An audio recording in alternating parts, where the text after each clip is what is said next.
cutting-edge tools for the livestock industry. The University of Nebraska's Veterinary Diagnostic Center opens. We'll have a closer look. A devastating fire at a Kansas hog farm reminds us of the dangers of agriculture, and it's a tractor trek through time.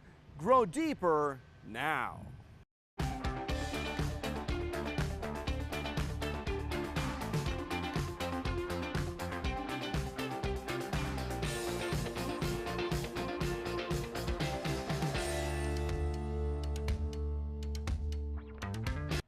More from this new facility later in the show, but first a look at planting season, which nears the end. Most corn has emerged, 70% rate's good according to the USDA. There are still some soybean fields being planted, but nearly done. It continues to be a challenging year for winter wheat producers. Most of the crop rates fair to good, but very little in the excellent category. Recent rains have improved topsoil and subsoil conditions statewide. Pasture land also rates well. Weed control on the minds of many, with those herbicide-resistant weeds now spreading across the state. Extension educators say the resistant mare's tail is now on 2.2 million acres in Nebraska. It's especially tough to control due to its late emergence pattern. It usually comes out in the fall. Some emerges, though, in late March through this time of year and can escape herbicide applications. In general, the herbicide-resistant weed problem continues to be an issue, especially in soybeans. Compared with corn, herbicide options in soybeans are limited, especially for post-emergence control. So if growers are considering soybean, then pre-emergence herbicides with multiple effective modes of action are kind of something they should consider and do not rely only on post-emergence herbicides. The annual Weed Field Day is coming later this month, June 28th, at the South Central Ag Lab east of Hastings. Talk to your local extension educator for more. And that leads to this week's poll question. How concerned are you about herbicide drift on area farms? Log in on Twitter and follow NTV's Grow to cast your votes. A fire at a Kansas hog farm has injured a worker and killed 9,000 head. The fire happened at Husky Hogs in Long Island, Kansas in Phillips County. It started in a sow barn and spread to two other farrowing barns before getting it under control. One worker suffered burns. The owner says the blaze killed about 2,000 sows and 7,000 piglets. About 4,500 sows were saved. It's a reminder of the dangers of working in agriculture. NTV's Ife Sinachi Ibo Simba has more. Every day we come in here and we just have to be careful. With every step, Tick, tick, tick, tick, tick, tick, tick, tick, tick, tick, tick, tick, tick. every chore, Come on, boy, boy, boy. Come on, girls. and surprise on the farm, Laura Dietz says safety is always at the top of her mind. Farming can be dangerous. From illness, Every place that we go, we make sure that we are safe and that we're not transmitting diseases. to fire, When that starts swinging, this can come up here and set there like that and started on fire. and even working with livestock. Our son did get injured this last March very severely from a cow. She come from behind him, knocked him down 3 times before he was able to get to the four-wheeler. She says the list of hazards is endless. In fact, the Department of Labor calls agriculture one of the most dangerous industries. You have to be careful every day. And the leading cause of death for farm workers, overturned tractors, according to the Centers for Disease Control and Prevention. Dietz says this is why farmers must make safety a priority. Despite the risks, there's nothing she'd rather do. Chick, chick, chick, chick. They're too happy. It's just really, really rewarding. Investigations into missing cattle ends with charges against a Blue Hill man. Court records say Austin Peter is charged with 7 counts of prohibited livestock sales in Clay County and theft in Webster County.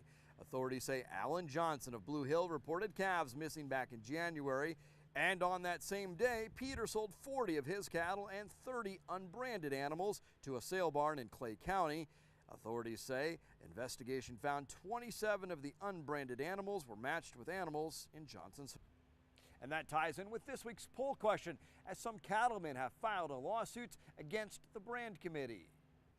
And as we expected, mixed feelings on the subject, many wanting to keep things the way they are, but also many who think the brand area should be expanded statewide.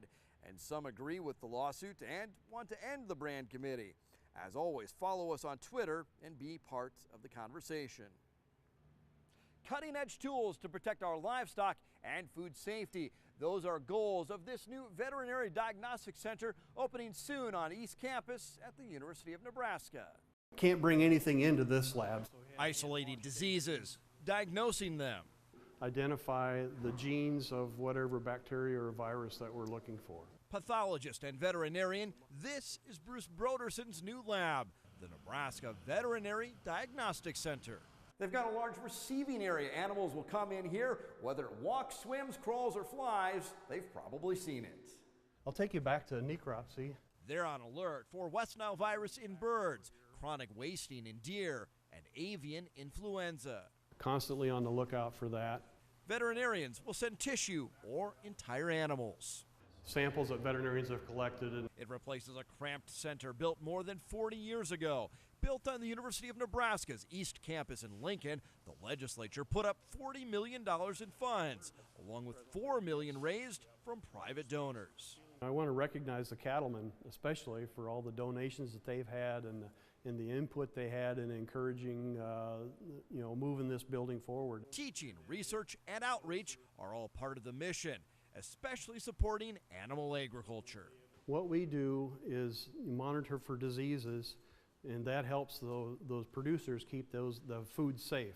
They work with livestock and wildlife groups and state agencies, watching for emerging threats. We're kind of on the front line of saying, hey, this is different than what we've seen before. Whether the family dog or a premium bull, if the vet sends a sample to the lab, the scientists here may unlock the mystery.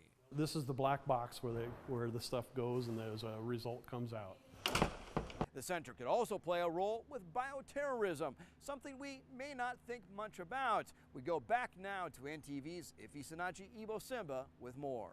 We are in the heart of an agricultural area where some forms of terrorism may come in the form of agricultural disruption or some sort of business disruption. Agricultural bioterrorism. It's the deliberate spread of disease to livestock or crops with the intent to harm the economy.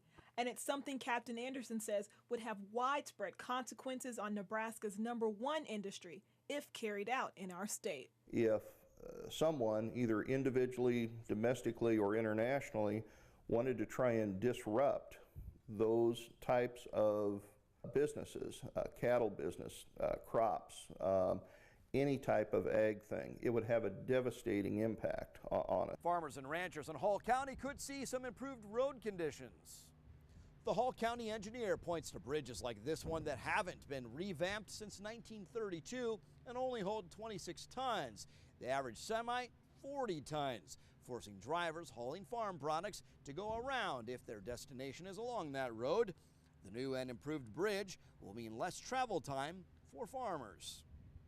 The bridge being posted at a restricted capacity adds to their travel time and their expense in trying to get their products from field to market so that they can get some money. And in today's day and age in farming, you've got to look for every dollar savings you can.